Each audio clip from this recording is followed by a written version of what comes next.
9 महिलाएं एक पुरानी सी कोठरी जो बहुत बड़ी हवेली है और उस हवेली के अंदर एक कोठरी होती है, उसमें बंद थे। तभी एक व्यक्ति आता है जिसके हाथों में एक कुल्हाड़ी होती है। हाथ उसके कांप रहे हैं और वो दरवाज़ा खोलता है। जैसे ही वो दरवाज़ा खोलता है तो वो महिलाओं की गिनती करता है और कहता है कि यहाँ से पार्वती कहाँ पर है। यानी ये 10 थी, इनमें से एक गायब थी और ये बहुत ज़ोर ज़ोर से इन महिलाओं से सामने रोने लगता है, पैरों में गिड़गिड़ाता है, कहता है कि माफ़ करना, अगर अगला जन्म लेंगे ना तो सारा हिसाब किताब मुझसे वसूल लेना, लेकिन हाथ जोड़कर कह रहा हूँ कि अब मुझे माफ़ कर देना। तभी इन महिलाओं में से एक बुजुर्ग महिला आगे आती है। उसके हाथ में जो कुल्हाड़ी है उसे एकदम अपनी तरफ चलाती है। कहती है कि बेटा डरते क्यों हो, तेरी माँ आज भी तेरे साथ है। दोस्तों, यहाँ पर इस महिलाओं में जो 9वीं लड़की आती है वो महज 6 महीने की थी। यहाँ पर सबसे पहले इस घर की बुजुर्ग महिला जो बेटा कह रही थी वो सामने आती है और कहती है कि पहले शुरुआत मुझसे हो गई। लाइन वाइज ये जो व्यक्ति है हर एक महिला को मारता जा रहा था और कह रहा था कि मुझे माफ़ करना। इन महिलाओं के पैरों में भारी करूले होते हैं, चांदी के होते हैं, वो बड़े वजनदार होते हैं। इनके तन पर कुछ जेवर थे जिनमें से कुछ महिलाओं ने सोने के जेवर इस व्यक्ति के जेब में रख दिए थे और कहा था कि जब आगे का सफ़र तय करोगे ना तो ये तुम्हारे काम आएंगे। लेकिन जब वो 10वीं लड़की पार्वती नहीं मिलती है तो ये ज़ोर ज़ोर से कहता है वो कहाँ गई है, उसे मेरे सामने लाओ। लेकिन तभी घर में और लोग प्रवेश करते हैं और ये व्यक्ति इन सभी 9 महिलाओं को इस दुनिया से दूर भेज देता है और वहाँ से भाग जाता है। सोचिए इस मंजर को, अगर आपके साथ ऐसा हो जाए तो आप क्या करोगे, क्या बीतेगी आपसे। आज की कहानी आपकी आंखें नम कर सकती हैं। आज पहली बार हमारे चैनल पर किसी मुस्लिम बहन ने एक ऐसी कहानी हमें बताई जिससे मेरा दिल घबराने लगा, मुझे घबराहट होने लगी। और इसके तार कहाँ से जुड़े, क्योंकि 2 या 3 दिन पहले मैंने एक वीडियो बताई जो पुनर्जन्म की थी और उस वीडियो को सुनकर उन्होंने हमें एक घटना लिखकर भेजी जिसे सुनकर सच बता रही हूँ पैर कांपने लगा कि ऐसा भी निर्दयी समाज या दुनिया हो सकती है। दोस्तों, ध्यान से सुनना इस बात को। इस बहन ने मुझसे ये भी कहा कि जब कोई विपदा या आफत आती है ना तो सबसे ज़्यादा अत्याचार महिलाओं के ऊपर होता है। क्या था ये मामला आपको बताती हूँ। मैं आपको आज फिर पाकिस्तान लेकर जाने वाली हूँ। क्यों? क्योंकि पहली जो घटना थी वो पाकिस्तान से थी और यहाँ पर मैं आपको बताऊँ पाकिस्तान की ही एक लड़की ने मुझे लिखकर भेजा है और कहा है मेरा नाम नहीं आना चाहिए, लेकिन मैं एक हकीकत आपके सामने रखना चाहती हूँ क्योंकि मेरी जो दादी जान थी वो आखिरी वक्त तक भी संतुष्ट, यानी उसे कहते कि एक शांति नहीं थी। तो चलिए आपको लेकर चलती हूँ मैं 1947 में। आप समझ चुके होंगे। यहाँ पर मैं आपको पंजाब के कोटला शेर मोहम्मदगढ़ इलाके में लेकर चलती हूँ जहाँ पर कितने तरह के लोग रहते थे मैं आपको बताती हूँ। जहाँ पर बनिया, पंडित, यहाँ पर आपको मैं बताऊँ वैश्य, जट, ब्राह्मण और अरोड़ा, खत्री, इतने सारे लोग यहाँ पर एक साथ रहते हैं और यहाँ पर मुस्लिम भी रहते हैं। दोस्तों, एक घर आमने सामने होता है। एक घर, एक गली है बीच में, दूसरी तरफ एक घर है और उल्ली तरफ एक घर है जहाँ पर हरे रंग का यानी चांद भगवान यानी अल्लाह ताला को मानने वाले लोग रहते हैं।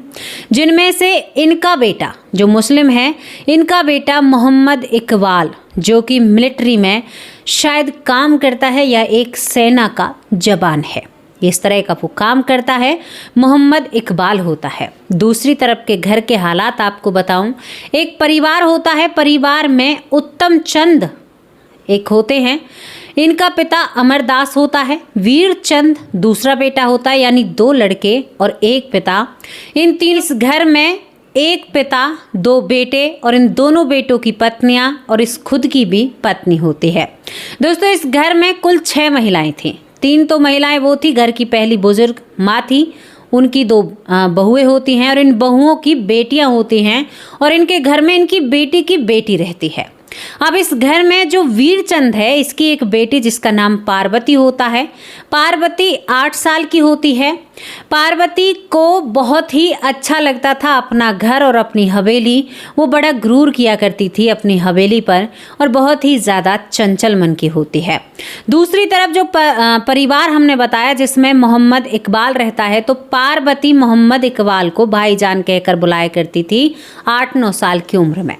कभी भी उसने दोनों परिवारों में ये भेदभाव नहीं देखा कि 2 परिवार एक साथ रह रहे हैं तो वो हिंदू है या वो मुस्लिम है।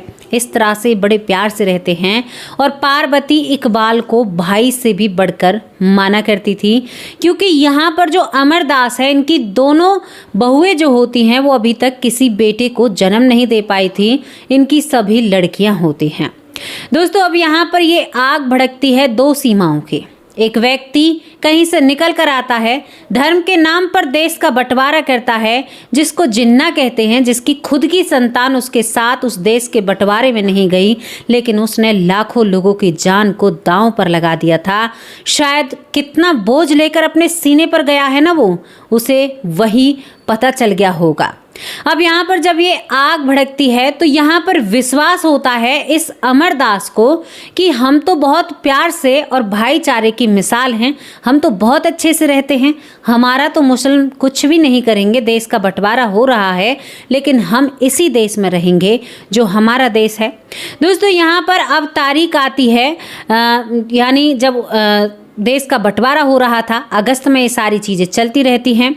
तो यहाँ पर ये करीबन ऐसी बात बता रही हूँ, 10 अगस्त को अमरदास जो होता है, यहाँ पर जो हिंदू परिवार रहते हैं सभी इकट्ठा होते हैं और यहाँ पर एक मीटिंग यानी एक पंचायत बिठाई जाती है, जिनमें मुस्लिम जो पक्ष है उनके भी सभी जो बुजुर्ग होते हैं उन सभी को इकट्ठा किया जाता है और इस पंचायत को नाम दिया जाता है हिंदू मुस्लिम इतिहास, यानी कुछ ऐसा नाम इसको दिया जाता है। यानी एकता की मिसाल के लिए ये पंचायत रखी और वहाँ पर जो मुस्लिम हैं उन्होंने वादा किया कि हम आपके परिवार को एक खरोच तक भी नहीं पहुंचाएंगे और इस पंचायत में मोहम्मद इकबाल भी था। यहाँ पर जब छोटी सी पार्वती होती है तो वो भागकर इकबाल की गोद में बैठ जाती है और कहती है कि भाईजान आप हैं तो हमें किस चीज़ का डर है, क्योंकि उसे कोई रोकथाम नहीं थी। लेकिन उसके बाद हालात ख़राब हो जाते हैं। दोस्तों, अमरदास जब मोहम्मद इकबाल के घर जाता है तो वो दरवाज़ा ही नहीं खोलते हैं। जब देश में हालात बिगड़ते हैं, बंटवारे की आग चलती है, तो उसने कहा कि हमारा और आपका कोई रिश्ता नहीं है, कोई पंचायत काम नहीं करेगी। ये बात सुनकर अमरदास जो होता है वो टूट जाता है कि अब हमारा यहाँ पर कुछ भी नहीं है, हमारे बुजुर्गों की विरासत, वो हवेलियाँ, अब उन्हें कैसे छोड़कर जाएं। आज आप अच्छे भले अपने घर में सो रहे हैं और आपसे कोई कहे कि अभी खाली करो, यहाँ से भागना है, आपको अभी भागना है और कुछ भी साथ नहीं, जो कपड़े तन पर थे वो ही लेकर जाने हैं। अब यहाँ पर ये हिम्मत दिखाते हैं तीनों जने जो होते हैं और भी इनके रिश्तेदार यहाँ पर आ जाते हैं।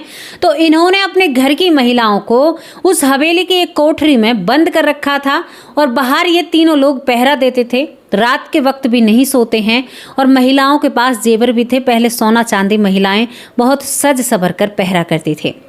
दोस्तों, यहाँ पर वो रात आती है, क्योंकि इन्हें था कि हम किसी तरह से यहाँ से निकलेंगे या जो भी करेंगे या अपनी प्रॉपर्टी नहीं छोड़ेंगे, हम अगर दरवाजे पर हैं तो कोई हमारा क्या बिगाड़ सकता है। लेकिन जब खबर इनके कानों में पड़ती है कि ऐसा हो रहा है, महिलाओं की आबरू तक को लूटा जा रहा है, जब ये बात कानों में पड़ती है तो ये तीनों अपनी अपनी पत्नियों से मिलते हैं, पहले गले मिलते हैं, रोते हैं, कहते हैं कि हमें तुम्हें मारना भी पड़ सकता है, हालात इतने ख़राब हैं, साथ लेकर गए, कहीं छूट गई तो कोई तुम्हारी आबरू को नहीं छोड़ेगा, क्योंकि तुम महिला हो ना। ये पत्नियां इतनी कहते कठोर दिल होती हैं, इन्होंने अपने पतियों की मूंछों को ताव दिया, तीनों जनी जो होती हैं, सास और 2 बहुएं, और कहा उत्तम चंद से, अरे उत्तम सेठ, इतनी जल्दी घबरा गए? हम उस जन्नी ने पैदा किए हैं जो पति के आदेश पर अपनी जान देने के लिए तैयार हैं, क्यों घबरा रहे हो? और तीनों ने कहा कि हम सब कुछ संभाल लेंगे, जैसे तुम कहोगे। इनके लिए कुढ़ारी रख दी जाती है। अब सोचकर देखिए, आपके सामने ऐसी चीज़ें हों तो क्या बीतेगी आप पर। इन्होंने आश्वासन दिया एक रात इन्होंने सभी ने एक साथ बैठकर खाना खाया। कौन का पर्दा, रोते रोते आज इन्होंने खाना खाया है। उस घर को देखकर महिलाएं रो रही हैं। यहाँ 6 महीने की भी बच्ची थी जो कि उत्तम चंद की बेटी थी। 10 महिलाएं थी घर में, जिनमें पार्वती भी थी। पार्वती अब यहाँ पर जो ये मोहम्मद इकबाल है इसके घर जाती है, वहाँ पर खेल रही थी। तो मोहम्मद इकबाल के घर में एक कोने में रखे हुए बहुत सारे हथियार देखती है। ये बात आकर घर बताती है तो सबको पता था। बाप ने डांटा, घर से बाहर नहीं निकलेगी तू अब। बाप ने ये कहा। दोस्तों यहाँ पर वो रात निकल जाती है और 17 तारीख की आती है जब यहाँ पर दंगे अपने चरम पर थे। लोगों को जीते जी अग्नि के हवाले कर रहे थे लोग जो यहाँ पर थे, जो मुस्लिम परिवार थे। वही अपने जो शायद एक थाली में खाना खाया करते थे, जो शायद एक दूसरे के जगराते या ईद में मुबारकबाद दिया करते थे। इतना प्यार था, लेकिन वो प्यार पल भर में एक रात में कहीं गायब हो चुका था। दोस्तों तभी यहाँ पर पता चलता है कि भाई यहाँ से तो भागना है। अब सबके हाथ कांपते हैं। अंदर जो 10 महिलाएं हैं उन्हें कैसे भगवान के पास पहुँचाएं, साथ तो लेकर जा ही नहीं सकते। तभी अंदर से इनकी माँ आती है जो कि अमरदास की पत्नी होती है, और अमरदास का हाथ पकड़ती है और वो कुठारी उसके हाथ में देती और कहती कि तुम घर के बड़े हो, तुम जिम्मेदारी से पीछे नहीं हट सकते। और दोस्तों उसे उस कोठरी में ले जाती है और सबसे पहले कहती है कि पहले मुझे मारो। उसके बाद बेटा आता है, बेटे से कहती है बेटा शुरुआत मुझसे करो। अमरदास से नहीं हो पाता है, वो बाहर निकल जाता है। वीरचंद आता है। वीरचंद जब आकर देखता है तो एक लड़की गायब थी जिसका नाम पार्वती था। वो एकदम कहता है पार्वती कहाँ गई है, पहरा हम दे रहे, वो कहाँ से निकल गई। पार्वती पीछे के दरवाजे से भी कभी कभी बाहर निकल जाया करती थी, लेकिन पार्वती आज इसी घर में एक टोकरी होती है उसके नीचे छुपी हुई बैठी अपने पिता को देख रही थी। उसे महसूस हो जाता है कि हमारे पिता हमें मारने वाले हैं। दोस्तों यहाँ पर बारी बारी करके पार्वती नहीं मिलती है, उसे ढूंढते हैं और क्या होगा क्या नहीं होगा, राम भरोसे सब कुछ छोड़ा जाता है। जैसे ही पार्वती के पिता यानी चाचा जो होते हैं उन महिलाओं को इस दुनिया से दूर भेज रहे थे, सबसे पीछे 6 माह की बेटी रह जाती है। बड़ी कलेजे पे पत्थर रखकर ये काम किया होगा। दोस्तों यहाँ पर जैसे वो ये सब कुछ कर रहे थे वैसे ही भीड़ आती है, और भीड़ में बहुत मुस्लिम होते। और पता है उस भीड़ में कौन था? ये लोग यहाँ से भाग जाते हैं। 3 से 4 बार में जो वो 6 माह की बच्ची थी उसके प्राण निकलते हैं। सोच रहे हो मैं किस दृश्य के बारे में बात कर रही हूँ? दोस्तों यहाँ से वो लोग तो भाग जाते हैं अपनी पत्नियों को इस दुनिया से दूर भेजकर, लेकिन उस दंगों में जो दंगे हो रहे थे ना, उनमें जो मेन रोल निभा रहा था मोहम्मद इकबाल, जो मिलिट्री में था या ऐसा कुछ कर रहा था, लेकिन सब कुछ छोड़कर, क्योंकि उसके पास कुछ ऐसे लोग थे जो मिलिट्री में काम कर रहे थे लेकिन उसका साथ दे रहे थे, जो मुस्लिम थे। यहाँ पर ये अंदर प्रवेश करते हैं। अब पार्वती को पता नहीं था, पार्वती उसे भाईजान माना करती थी। पार्वती के वो पिता की उम्र का था। पार्वती जो होती है वो 7-8 साल की बच्ची, उसके पिता की उम्र का वो होता है। वो एकदम से देखकर, क्योंकि वो घबरा जाती है जब उसकी माँओं के साथ या उसकी बहनों के साथ या उस भुआ की लड़की के साथ जो कुछ हो रहा था, तभी वो उस टोकरी से निकलकर मोहम्मद इकबाल के गले लगती है। कहती है कि भाईजान आप आ गए, बाबा ने क्या कर दिया। पता है मोहम्मद इकबाल ने क्या कहा? साला एकदम गाली देता है, जो गाली मैं और ज़्यादा नहीं बता सकती। हराम का जना कुछ इस तरह की गाली देकर कहता है पेट फेर के भाग गया है। जो भाई भाई थे, एक दूसरे को प्रेम करते थे। दोस्तों इसके बाद जो लड़की पार्वती है वो समझती है कि भाई मुझे संभालेंगे, ये मेरे भाई हैं। वो कहती है कि इन्हें ठीक करो।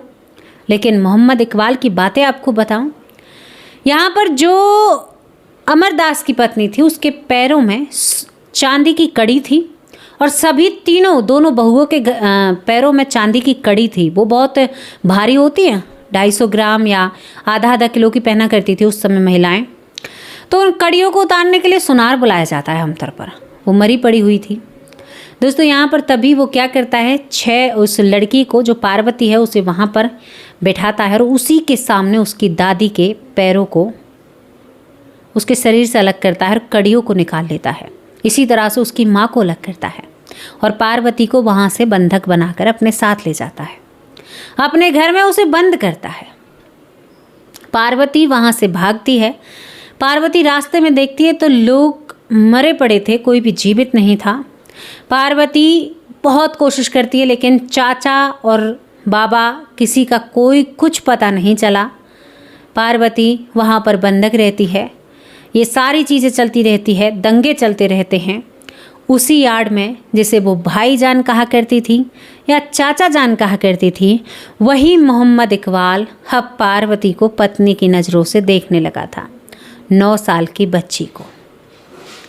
उसने उससे कहा अपनी अम्मी से कि इसे हम मारकर क्या लेंगे, ये तो मेरी मेहरालू बनेगी, मेरी पत्नी बनेगी, इसे क्यों मारना है। इसके सगे संबंधी तो भाग चुके हैं और इसकी जो हवेली है, इसके बाबा और दादा की हवेली है, वो हमारी है। पार्वती के साथ वो क्रूरता होती है जिसके बारे में मैं लफ्ज़ बयां नहीं कर सकती। पार्वती अपनों को याद करते करते बड़ी हुई थी। एक लड़की के अंदर दहशत बैठ चुकी थी, जिसे वो भाईजान या गोद में चढ़कर बैठा करती थी ना, उससे वो डरने लगी थी। दुगनी उम्र का आदमी उसके साथ पति बनकर रहने लगा। देश की आग धीरे धीरे ठंडी होती हैं, सीमाएं, सरहदें, सब कुछ होने लगती है, लेकिन पार्वती को बचाने के लिए कोई भी नहीं आता है। पार्वती को कोई भी बचाने के लिए नहीं आता है। उस पर क्या बीती होगी। पार्वती लंगड़ा कर चलती थी, उसके साथ वो क्रूरता होती थी। हाँ, एक बात है, पार्वती को उसने अपनाया, किसी दूसरे के हाथों नहीं दिया, उसे पत्नी बनाकर रखा। लेकिन आप सोच कर देखिए, जिसे भाई भाई कहकर बुला रही है, उसकी हिम्मत भी कैसे हुई, कमाल की बात है। उसके बाद ये व्यक्ति मोहम्मद इकबाल मिलिट्री में ही रहता है। कुछ वक्त बीतता है और पार्वती गर्भ से हो जाती है। पार्वती का नाम यहाँ पर मैं आपको बताऊँ बदल कर रख दिया जाता है। यहाँ पर पार्वती का नाम हजरा इकबाल बेगम रख दिया जाता है। उसे हजरा नाम से बुलाने लगते हैं। वो एक सीधा सीधा, ना उसकी मर्जी पूछी जाती है ना उससे पूछा जाता है, और वो सीधा हजरा बेगम बन जाती है। हजरा इकबाल बेगम निकाह करता है वो बाकायदा, लेकिन वो स्वीकार नहीं कर पाती है। कहती कि मैंने तो आपको भाई माना है, और वो शादी जैसे शब्द को जानती भी नहीं थी। उसके साथ ये सब कुछ हुआ था। उसने अपनी माँ, अपनी चाची, अपनी बहनों को, 6 माह की बहन को इस रूप में देखा। दोस्तों, क्या बीती उन लोगों से, क्या कोई ये बता सकता है? हम और आप महसूस कर सकते हैं। उन चीज़ों पर हम बोलना नहीं चाहते, लेकिन आग जिनके ऊपर बरसी ना, जो जिनके ऊपर बीती उन्हीं को तो पता है। हमें और आपको क्या पता कितना बुरा हुआ उनके साथ। कैसे आज हम अपने घर में, मैं आप अपने घर में बैठे हैं, हम अपनी मर्जी से जी रहे हैं, और हमसे कोई 2 घंटे पहले कहे कि भैया निकल लो, जैसे निकलना है, बाकी तुम्हारा जीना नहीं है, तो फिर हम पर क्या बीतेगी, हम कैसे कहाँ जाएंगे, क्या करेंगे हम। हमारी ज़मीन, पुरखों की ज़मीन, मंदिर, हमारी कहते हैं कि हमारी कुलदेवी, हमारे भगवान, हमारे घर, वो ईंटें जिनसे हमारा बचपन जुड़ा हुआ है, वो परिवार, किसी ने क्या एक पल के लिए भी नहीं सोचा ये सब कुछ। और जब ऐसा कर ही रहे थे तो एक सहूलियत भी तो थी करने की, पहले चीज़ों को सही करते। अगर ऐसे ही धर्म के नाम पर अगर आप ठेकेदार बन रहे थे या बंटवारा कर रहे थे, तो आपको पहले एक मिलिट्री तैयार करने थे। उस मिलिट्री को तैयार करने के बाद पहले आपको दोनों देशों के समझौते बनाने थे। जो लोग ज़मीन छोड़कर आ रहे हैं उनके लिए ज़मीन का इंतज़ाम करना था। उन्हें बिल्कुल एक सेफ तरीके से उस देश से निकाल कर यहाँ पर रखना था। एक साल तक लोग टेंट लगा कर रहे जो बड़ी बड़ी हवेलियों में रहते थे। उनके साथ क्या किया इस सरकार ने या किसी ने भी, जो भी था।